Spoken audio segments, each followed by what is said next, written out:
Praise the lord. ప్రభు అయిన యేసుక్రీస్తు నామములో మీకు శుభములు. ఈ దినం కొరకైన దేవుని వాగ్దానము, యెహోవా నీకు సమాధానము కలగజేయునుగాక. సంఖ్యాకాండం 6వ అధ్యాయం 26వ వచనం. ఈ మాట నాటి ఇశ్రాయేలీయులను, యాజకులైన అహరోనును అతని కుమారులు ఆశీర్వదించిన విధానం. నాటి నుండి నేటి వరకు ఇశ్రాయేలీయులకు కావలసినది సమాధానమే. కీర్తనాకారుడు కూడా నీ సరిహద్దులలో సమాధానము కలుగునుగాక అని పలికాడు. నాటి ఇశ్రాయేలులకు మాత్రమే కాదు, నేడు మనకును మన కుటుంబాలకు అవసరమైనది డబ్బు, హోదా కాదు గాని ప్రాముఖ్యమైనది సమాధానమే. చాలామంది డబ్బు, హోదా లేని దినాల్లో కుటుంబముగా సంతోషముగా ఉండగలిగాము, కానీ నేడు ఆ సమాధానం మా కుటుంబాల్లో లేదు అని చింతించేవారు ఎందరో.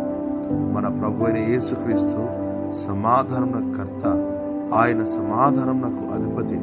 నీవు ఏ పరిస్థితుల్లో ఉన్ననో దేవుని సమాధానం నీ సమస్యలకు పరిష్కారం. కనుక ఆలస్యం చేయక దేవుని సమాధానం నీకు ఆశీర్వాదకరముగా ఉన్నట్లు ప్రార్థించు. ప్రభు నీకు సమాధానం దయచేయునుగాక.